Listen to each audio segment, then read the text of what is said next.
that you were so sure was real? What if you were unable to wake from that dream? How would you know the difference between the dream world and the real world? What is happening to me? The answer is out there, Neo. It's the question that drives us. What is the Matrix?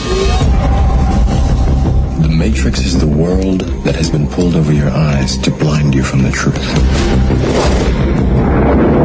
What truth? They're watching you, Neo. Human beings are a disease. You are a cancer. Matrix es la película más filosófica que se haya hecho nunca, dice este libro. Cada paso de su vertiginoso argumento puede ser puesto en conexión con algún problema filosófico. Estábamos escuchando, porque no se puede ver por la radio, el tráiler de la sinopsis de Matrix, de la primera película Matrix, que va a ser nuestro tema de esta semana hoy en La Máquina de Pensar. Y nada, simplemente decirles cómo están.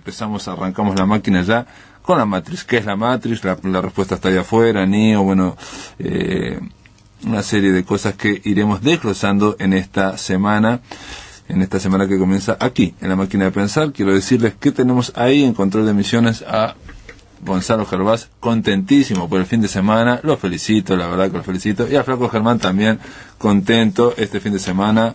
En buena ley ganaron, hay que decir, ganó Nacional y vamos arriba. En algún momento, esto es como Matrix, ¿no? Se entra y se sale, usted ya sabe cómo es esto, ¿no? Bueno, si no sabes, igual.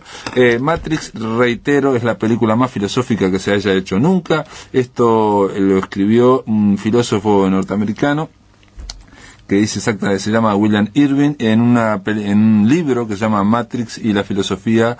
Bienvenido al desierto de lo real. Es una de las frases emblemáticas que se escuchan y que se ven en Matrix, en la primera, y que tiene que ver, bueno, con una frase extraída de otro filósofo francés, Jean Baudrillard. Dice así, Matrix es la película más filosófica, ya lo dije, ya lo leí. Cada paso de su vertiginoso argumento puede ser puesto en conexión con algún problema filosófico. Si el mundo que conocemos no es más que un sueño virtual nuestro, convierte eso al sueño en realidad. Si tuviéramos la posibilidad de salir de ese mundo soñado para regresar a otro más real pero menos agradable, tomar la pastilla roja, ¿sería un fracaso moral no hacerlo? ¿Por qué los seres humanos son más valiosos que los mecanismos inteligentes? ¿Puede vivir la mente sin el cuerpo o el cuerpo sin mente? En fin, una serie de preguntas que se disparan en torno a esta película, que no deja de ser, aparte de todas las lecturas filosóficas que uno quiera hacerle, una película de acción, de ciencia ficción. Acá tengo un fragmento de René Descartes, nada más y nada menos, que se planteó en un momento. Descartes dijo: ¿qué es lo que veo por la ventana? Sombreros y capas que muy bien podrían ocultar unas máquinas artificiales movidas por resortes.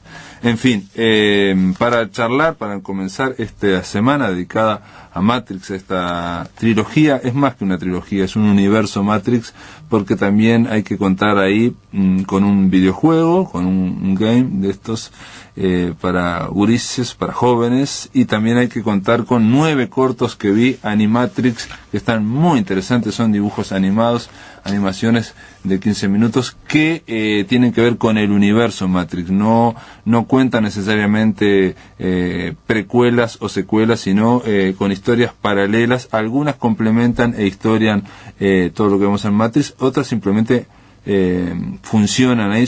Los 9 cortos son muy buenos. Animatrix se llaman, y aparte a cada uno se lo dieron a un director de cine de animación muy importante. Y una de las cosas más interesantes de Animatrix es que no hay un estilo único, sino que hay 9 estilos para contar esas historias sobre Matrix. Le damos la bienvenida acá en Montevideo, en Radio Uruguay, a Campo Ricardo Burgos López. ¿Cómo andás, Campo? Bien, sí, gracias. Campo, qué nombre raro, ¿no? Sí, es un nombre raro. Es un nombre casi rural.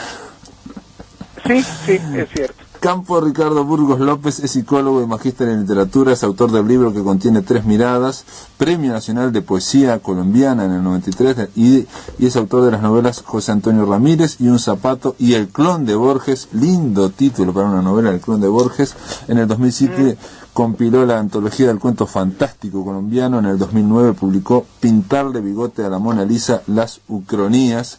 En la actualidad es profesor de la Escuela de Filosofía y Humanidades de la Universidad Sergio Arboleda de Bogotá. A Ricardo Burgos lo contactamos porque es autor de una serie de artículos de ciencia ficción, y en dos de ellos vi que mencionabas y dabas una panorámica de Matrix, de la primera y de la segunda película. Incluso tratabas de anticiparte a lo que sería la tercera. En fin, ¿Cómo fue tu contacto con Matrix? ¿Sos alguien vinculado, si bien desde el punto de vista académico, a la ciencia ficción? ¿Te gusta? ¿Y cómo te cayó la primera película de Matrix?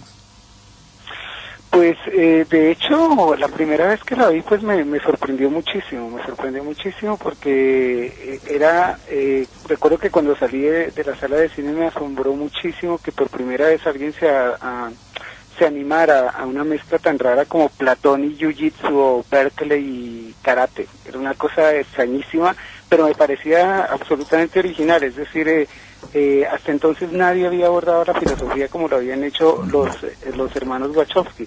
Desde ese punto de vista recuerdo que me asombró muchísimo y me sigue pareciendo una bonita mezcla, ¿no? Esa de las artes marciales y la filosofía. Aparte hay algo no solo que tiene que ver con la filosofía, sino desde el punto de vista narrativo de cine, que es el tema de narrar una historia que sucede en dos niveles y sin explicar demasiado. O sea, yo la primera vez que la vi costaba entenderla, había que hacer un esfuerzo. Entonces estamos hablando de una película de ciencia ficción, de acción, pero que requería un esfuerzo extra para entender, para comprenderla la película. Sí, es verdad. Aunque de todas maneras, pues muchos críticos han coincidido en que Matrix tiene una característica que es única, y es el hecho de que funciona como arte de élite y al mismo tiempo funciona en otro nivel como arte de masas. Para ponerlo en unos términos más inteligibles, es algo similar a lo que ocurre en la literatura con 100 años de soledad de Gabriel García Márquez. 100 años de soledad de Gabriel García Márquez le encanta por decirlo así, al lector exigente, al lector al que le gustan las obras vanguardistas en el campo de la literatura, pero también le gusta al lector de a pie, el lector que toma el autobús, de modo que, por ejemplo, García Márquez logra gustarle tanto al lector exigente como al lector común y corriente, al parroquiano común y corriente. Y Matrix hace eso en el cine. Matrix, la verdad, le cumple en los dos niveles, al cinéfilo súper exigente, al que le gusta Godard y la nueva ola francesa, le puede gustar perfectamente, pero también le gusta perfectamente a un niño de 13, 14 años que uno lleva a ver la matiné. Eso es algo que me parece es uno de los aciertos de Matrix. Pocas son las obras en el cine que cumplen en los dos niveles, en el arte de élite y en el arte de masas. Sí, en literatura, 100 años de soledad, estoy de acuerdo contigo, quizás es una de las pocas obras del siglo XX que alcanzó altos niveles, digamos, de nivel artístico y de exigencia, y a la vez fue accesible y a la vez fue bestseller, porque lo que ocurrió con la literatura en el siglo XX, bueno, un poco creo que está ocurriendo también ahora, es que la mejor literatura, por la experimentación, se va alejando, digamos, de las grandes masas, ¿no? Sí, acaba siendo una literatura para minorías, ¿no? Y la literatura de mayorías acaba siendo distinta, pero por ejemplo 100 años de soledad logra eso.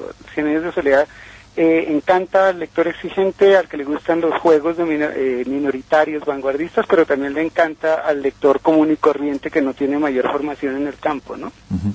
Una de las cosas que quizás ahora estoy pensando, en 100 años de soledad también hay mucha carga filosófica y de pensamiento, obviamente vital. Claro que sí. De hecho, ese final de 100 años de soledad, muchos han dicho que es un plagio de Borges, ¿no? Es un plagio de Borges porque al final termina la novela planteando efectivamente que 100 años de soledad habla de un tiempo cíclico. Todo se va a volver a repetir y repetir y repetir. Y de cierta manera ahí García Márquez está retomando, es un concepto muy antiguo de los griegos, que es ese del tiempo cíclico, que se rompió con el cristianismo cuando habló de la posibilidad de que el tiempo fuera lineal y que tuviera progreso y que tuviera avance. Por ejemplo, esos juegos que hace Borges en algunos de sus cuentos, en donde efectivamente le encanta incluir el truco del tiempo cíclico, o de, por ejemplo, tiempos en espiral, o de tiempos que no sean simplemente los tiempos lineales tradicionales, García Márquez lo utiliza mucho al final de Cien años de soledad, y por eso le digo, muchos críticos de hecho han planteado eso, que hay una influencia clarísima del estilo de crear narrativa, de crear relatos de Borges al final de Cien años de soledad. Yo hace relativamente poco tuve una charla con el ensayista y crítico colombiano Juan Cobo Borda, y él me decía, nos dijo aquí en micrófonos, que García Márquez, el tiempo es circular, va en espirales, como algo cíclico, porque está por fuera de la historia, o sea, las cosas acontecen por fuera de la historia. Y ponía el ejemplo de varias novelas, ¿no? Digo, el General Su Laberinto, que termina en el río Magdalena, pero también está la de El amor en los tiempos de cólera, que también la pareja termina yendo hacia arriba y hacia abajo en un río, tratando de estar por fuera de la historia en ese tiempo cíclico que vos, como estás planteando, es no histórico, y que también está en Matrix. En el artículo que yo leí tuyo, vos planteás que hay el mito del eterno retorno en la segunda película de Matrix. Sí, la verdad es que hay una cosa muy curiosa en la segunda parte de Matrix, en Matrix Reloaded. Uno tiene la impresión antes de ver la tercera parte de la trilogía de Matrix Revolutions, uno tiene la impresión de que va a terminar sencillamente planteando que Neo es un programa más de la matriz, que todos los seres humanos son un programa más de la matriz, y que en últimas la historia simplemente está condenada a repetirse una y otra vez. Ese es el momento en el que uno siente que allí, por ejemplo, Matrix está repitiendo la teoría del eterno retorno de Nietzsche o de los clásicos griegos, ¿cierto? En el sentido de que uno dice, caramba, parecía que había una lucha de Neo contra la matriz, pero en últimas Neo resulta ser un elemento también que está previsto en la matriz. Y desde ese punto de vista, claro que uno siente que se va a repetir. Además, existe en la segunda parte un momento muy interesante en el cual el personaje Neo descubre que él es la sexta versión de un sujeto, de ese sujeto Neo, de modo que ni siquiera es único. Antes de él ha habido cualquier cantidad de Neos, después de él quién sabe cuántos habrá. Esa sensación que uno tiene de que se va a repetir absolutamente todo, de todas maneras existe al final de la trilogía, aunque la trilogía finaliza en teoría con la victoria de Neo sobre la matriz y la victoria del bien sobre el mal. El hecho es que la forma en que narran los Wachowski la película hace que uno quede con dudas. Cuando uno sale de ver la tercera parte de Matrix, la primera pregunta que uno se hace es, ¿de verdad esto sí será cierto o no será simplemente otro delirio, otra imaginación, otro sueño que tienen los personajes que están allí? Pero realmente la matriz es una realidad todopoderosa, invencible. Es una de las ambigüedades interesantes que deja la trilogía y que uno nunca resuelve. Sobre el papel pareciera que de verdad venció el bien, pero la verdad es que no es tan contundente, no es tan claro, y se puede aventurar perfectamente la interpretación de que ha vencido el mal, pero el bien de alguna manera es tan ingenuo que sueña que ganó, que venció. Claro. Hay que aclarar a los amigos, digo, yo supongo que todo el mundo que nos está escuchando vio Matrix, pero la primera película de Matrix, que es la más poderosa para mí, que es la que plantea el universo, el universo novedoso de Matrix, y que lo que plantea es sencillamente toda la película, la pregunta de si lo que creemos que es la realidad no será un sueño inducido, no será una realidad virtual generada por electrodos, por un programa de computación. La idea es que estamos viviendo en un ciberespacio, pero en la realidad estamos atados, estamos en un cubo, en una especie de cubo, donde estamos simplemente conectados a algo y creemos que estamos viviendo. O sea, la primera pone en cuestión la realidad, y la segunda, la que estás planteando vos, la de Matrix recargado, pone en cuestión el tema de si ese mundo será el único, como nosotros vivimos, como si creemos que somos los únicos que han existido en todo el mundo, o si ese mundo ya fue y ya ocurrió como 6 o 7 veces esta historia. Sí, la verdad es que sí, de la trilogía, la que desde el punto de vista filosófico, estético, es más interesante es la parte 1, pero la parte 2 y la parte 3 son interesantes pese a que pues tienen la característica de que tal vez le cargan la mano a los efectos digitales y a las artes marciales, pero esas artes marciales y esos efectos digitales de alguna manera no logran aminorar de la gran cantidad de dudas filosóficas que de todos modos se están planteando también en la parte 2 y 3 de la trilogía. Sí, la verdad es que la primera es la más interesante porque pues plantea la clásica pregunta metafísica y la clásica pregunta posmoderna, es decir, ¿qué es lo real? Que en últimas, pues allí a lo largo de la trilogía nos van a ofrecer toda clase de respuestas acerca de qué es lo real, para que de alguna manera la persona que va a la película pues elija la respuesta más apropiada.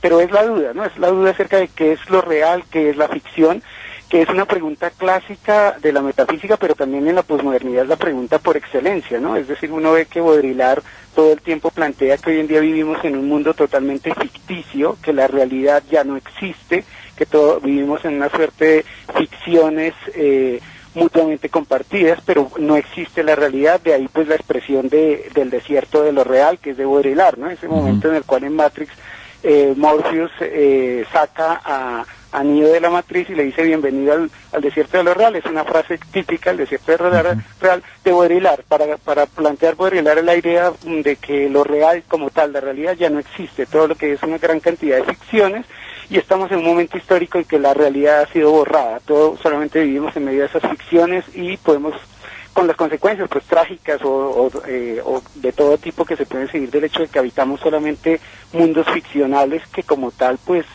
no existen, no son reales. Construcciones virtuales que pueden ser comunicadas a través de una computadora o estar conectados, y que, digamos, esta Matrix es de 1999, pero que no está fuera del tono de nuestra época, ¿no? Es decir, gente que nosotros vemos a los jóvenes, ¿cierto? Que viven horas y horas conectados y donde cada vez tienen más su vida social, en fin. Hay una tentación a decir, mira, eso es como Matrix. No sé si es como Matrix, pero hay una idea de desarrollo humano, social, económico a través de la conexión, de estar conectados.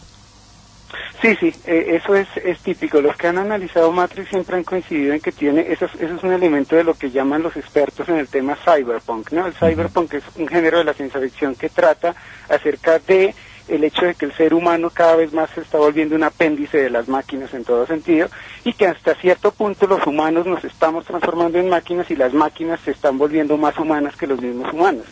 Entonces, esa temática, claro que está planteada desde un comienzo en Matrix, y pues claro que con una resolución muy particular. Algunos puristas del cyberpunk dicen que, pues claro que es una posición que no comparto, pero algunos dicen que la parte 1 de Matrix se parecía ser la gran película cyberpunk que siempre se estaba esperando, que le haga honor en el campo fílmico a lo que ha sido el cyberpunk en literatura, pero que en última se malogra. A mí no me parece que realmente se malogra, porque hay que recordar que el espíritu de Matrix es el espíritu de la ensalada. Es una película ensalada, y como película ensalada le cabe todo, y en una ensalada está muy bien mezclar lo dulce con lo amargo, lo ácido. Está bien, o sea, está bien hecho desde ese punto de vista. Funciona porque, sobre todo Matrix la primera, como decís vos, estoy de acuerdo, es una gran ensalada, pero todo está férreamente bajo un concepto que es la historia, y ese concepto, yo estuve viendo documentales sobre la película para un poco ilustrarme para esta semana, ese concepto estaba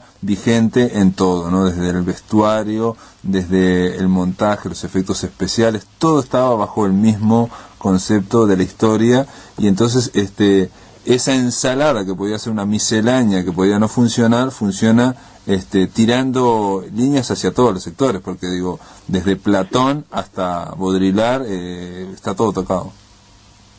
Sí, digamos que desde ese punto de vista es un ejemplo también típico de lo que es el arte en la posmodernidad. El arte en la posmodernidad es parodia, es ensalada, es el hecho de mezclar y mezclar y mezclar sin tener miedo a los resultados de esa mezcla, aunque a veces puedan ser los resultados pueden ser sublimes, como pueden ser patéticos, pero no hay miedo a eso.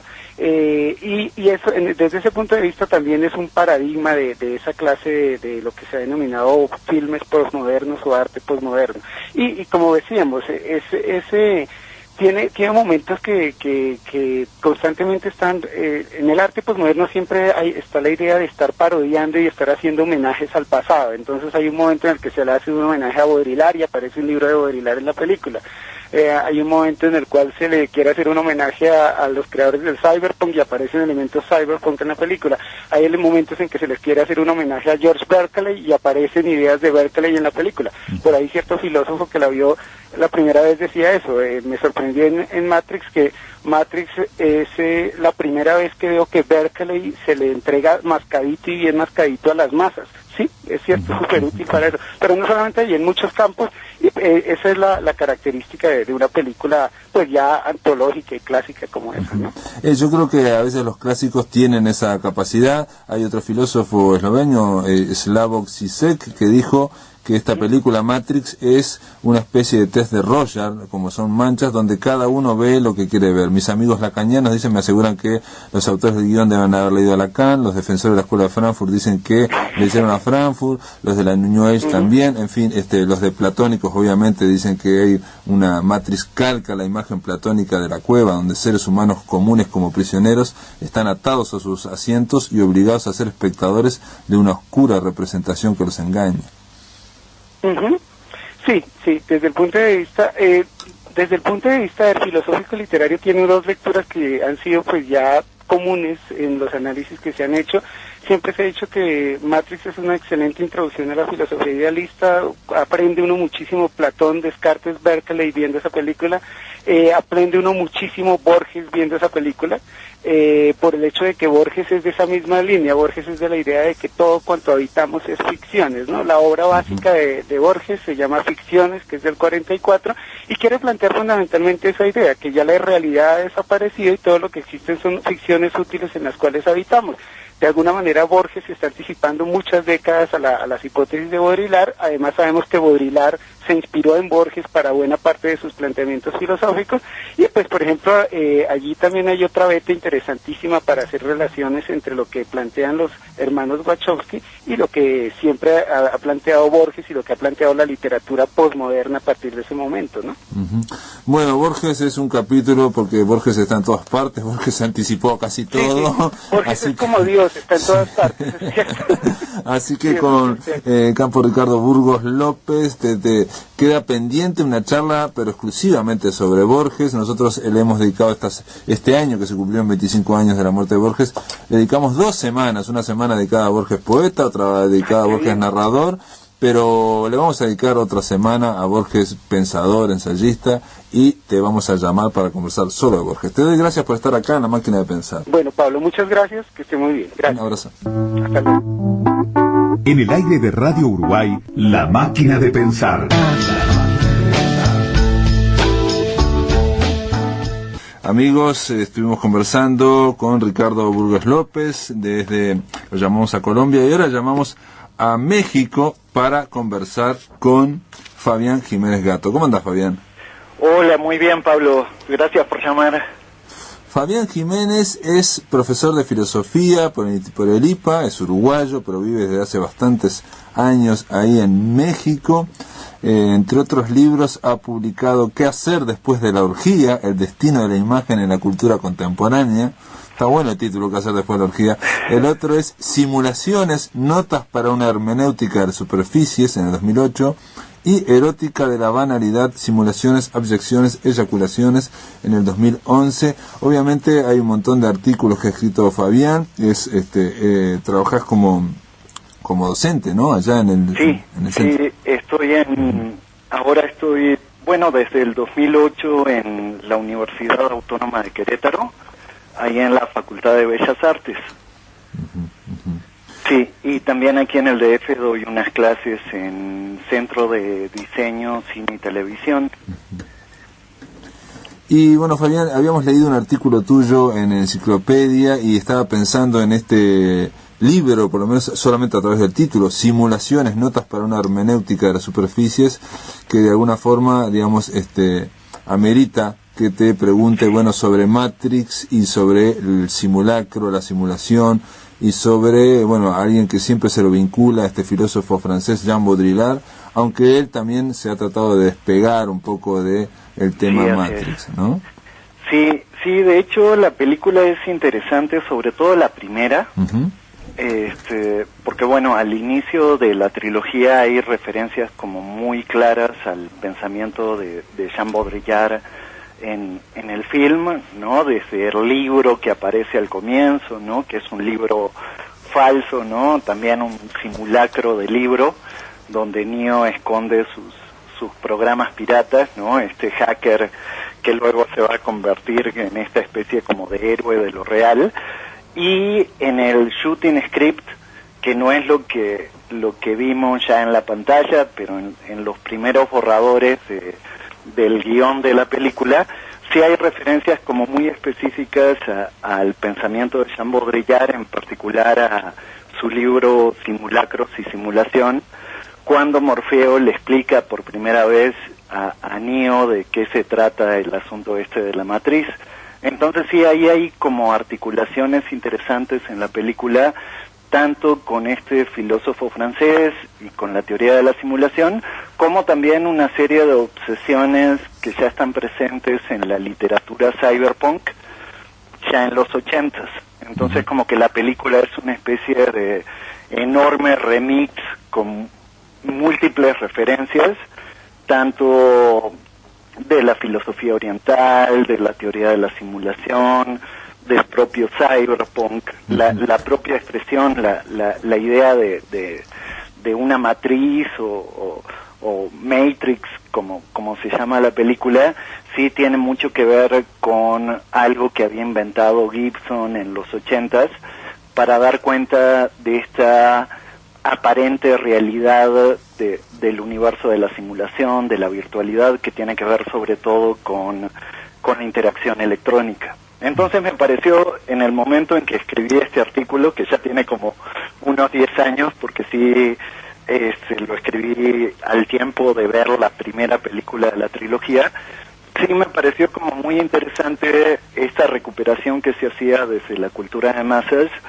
del pensamiento de Jean Baudrillard, ¿no? En una especie así como de filosofía pop que trasciende, ¿no? El espacio de la academia o del pensamiento teórico contemporáneo, y que tenía una circulación mucho más masiva.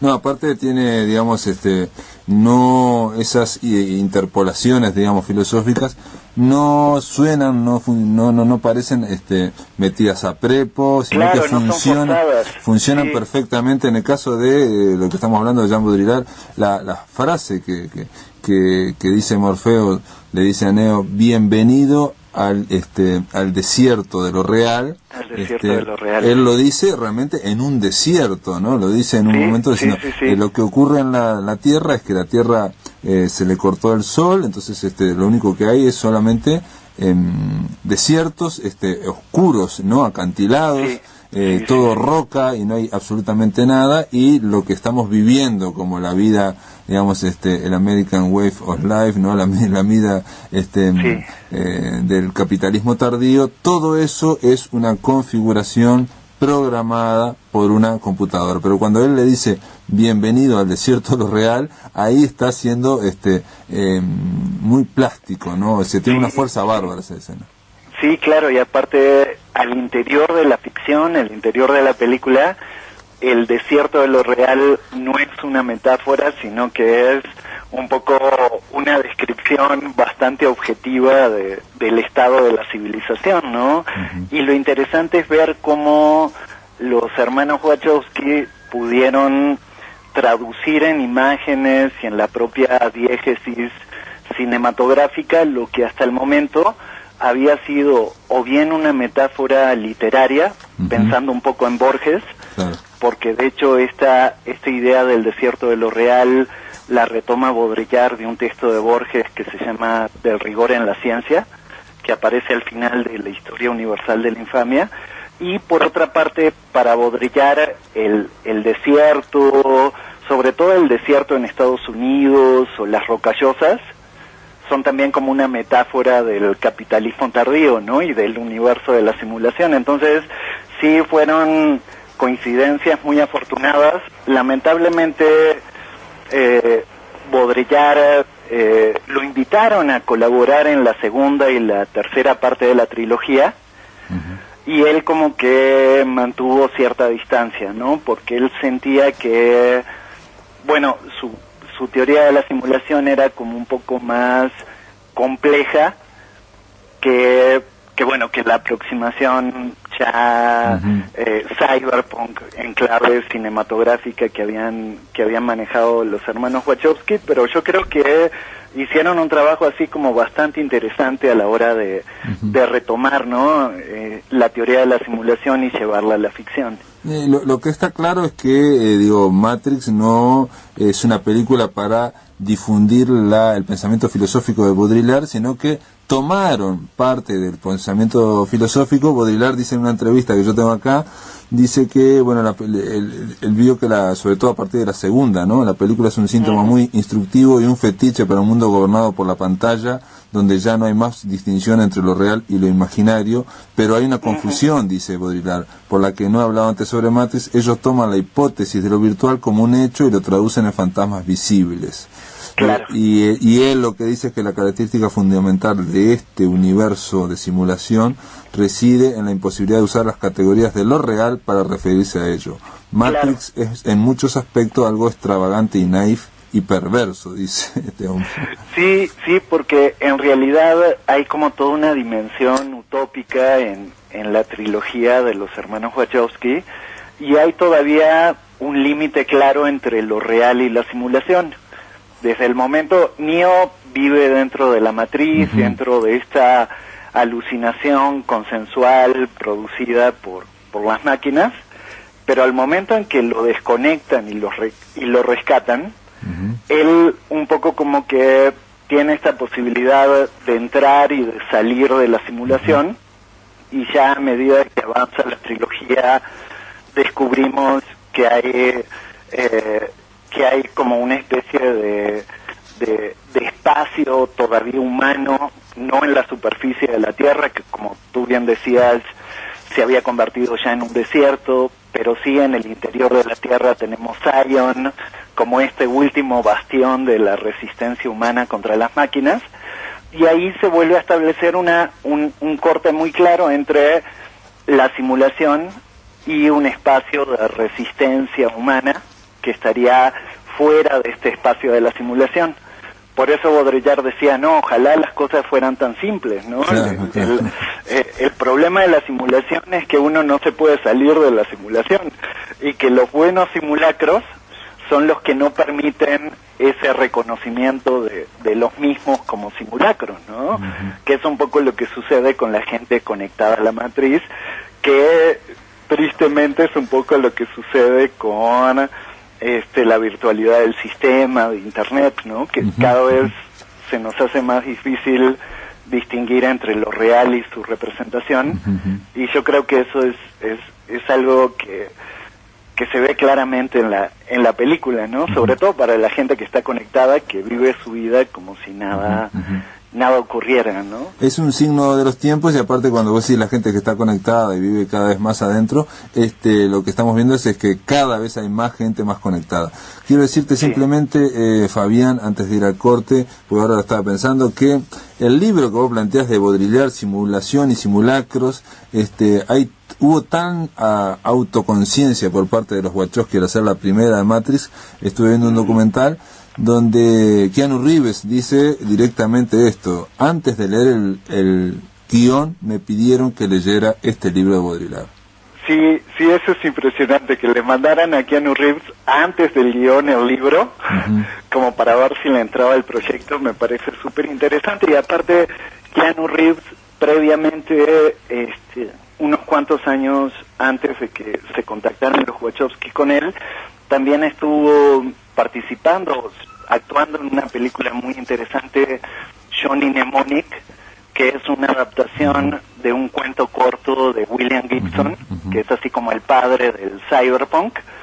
Entonces, vamos, era también Keanu Reeves, un actor ya de alguna manera a partir de su propio trabajo actoral, familiarizado un poco con las temáticas del cyberpunk, de la ciencia ficción, en particular en Johnny Mnemonic, que es una película, si se quiere, menor en comparación con Matrix, pero que ya de alguna manera fue una probadita de ese universo de la simulación a la que luego se iba a meter con mucha más fuerza ya bajo la dirección de los hermanos Wachowski. Muy Sí, bien, así es. Fabián, te pido que aguardes en línea. Después de la pausa continuamos aquí en La Máquina de Pensar. Estamos conversando con Fabián Jiménez Gato sobre la película Matrix. En el aire de Radio Uruguay, La Máquina de Pensar.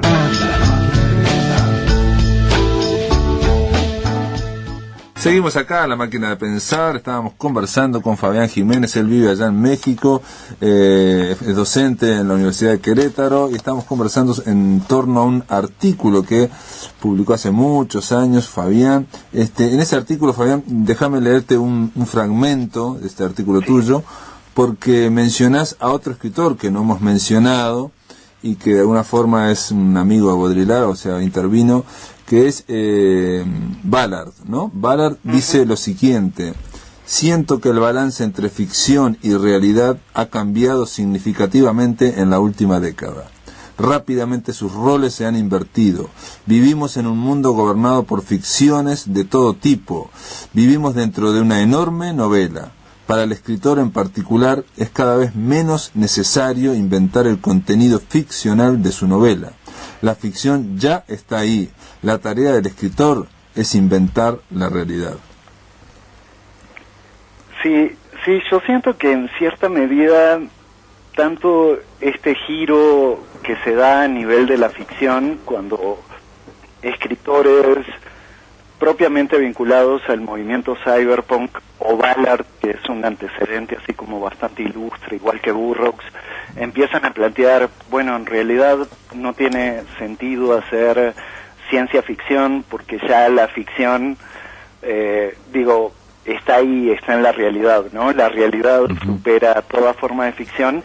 Me parece que ahí hay como un vínculo interesante con el propio pensamiento de Baudrillard. Baudrillard empieza haciendo socioficciones, ¿no? Él mismo se refiere a su trabajo teórico no propiamente como un estudio sociológico o antropológico de la cultura contemporánea, sino como una suerte de ficción que finalmente termina siendo rebasada, esta ficción baudrillardiana que tiene que ver con la teoría de la simulación, con el propio despliegue de las tecnologías de la simulación y de la virtualidad en nuestra realidad. Entonces yo siento que ahí hay como una especie de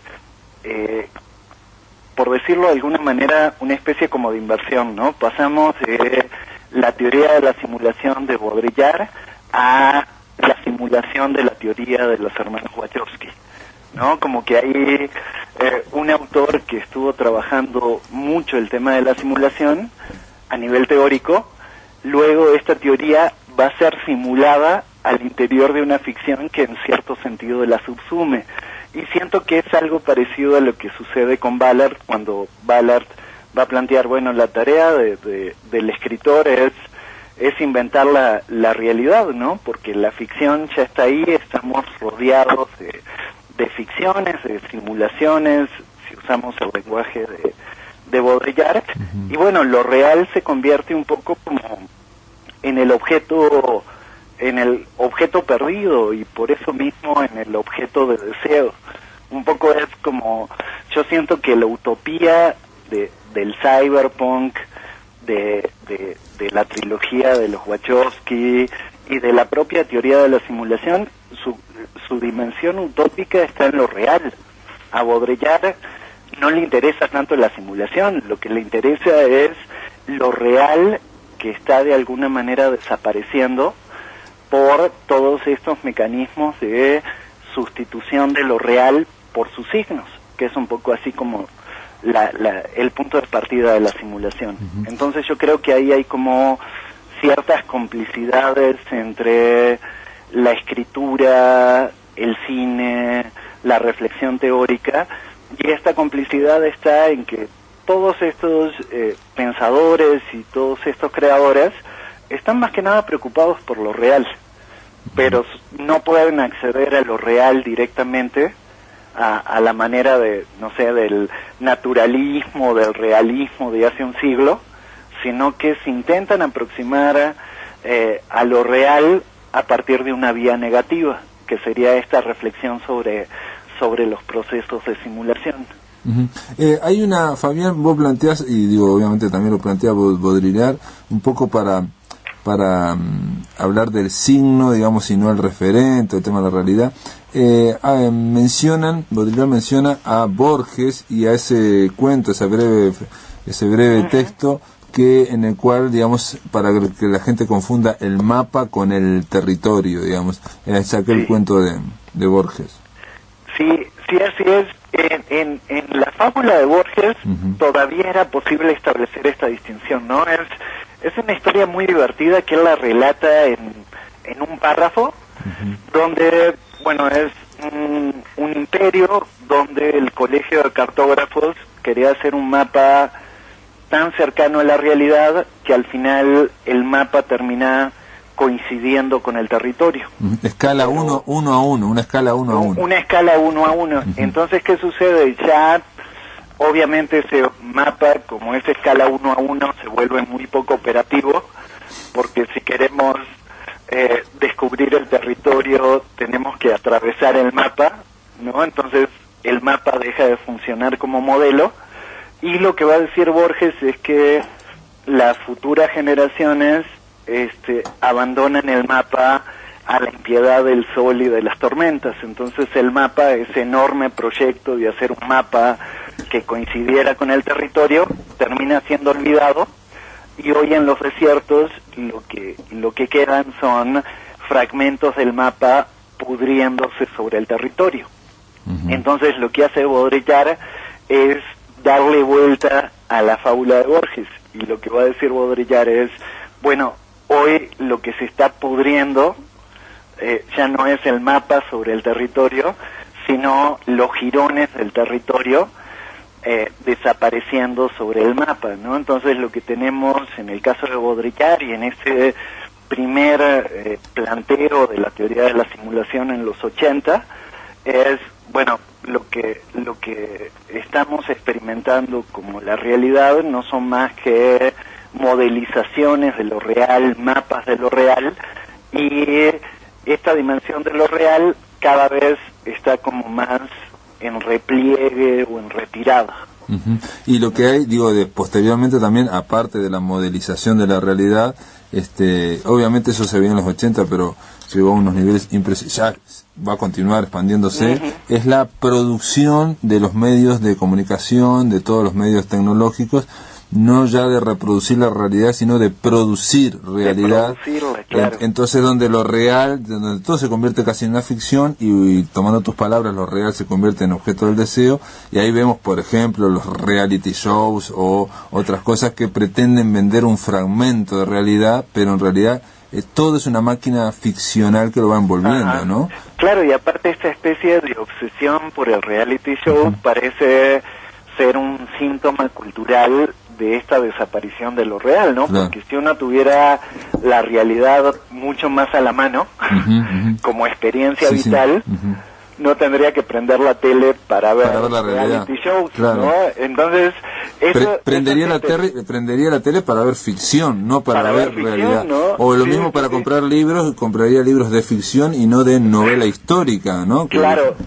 Entonces yo creo que sí, qué bueno que lo señalas, porque yo siento que el reality nos habla ya de una cultura que ya no tiene nada que ver con la sociedad del espectáculo de Debord, donde la sociedad del espectáculo sí estaba fundada en estas imágenes, que eran imágenes alienadas, que no tenían nada que ver con lo real, y que tenían un poco todo este sentido también político de la enajenación y todo lo demás, ¿no? En cambio, ahora daría la impresión de que si estamos tan obsesionados por la realidad en los medios, es porque la propia experiencia vital de lo real, que me imagino que hace unas generaciones atrás era una experiencia todavía mucho menos problematizada por los medios, ahora se vuelve cada vez más inaccesible, ¿no? Entonces, por eso esta fascinación por por el reality, ¿no? Por estos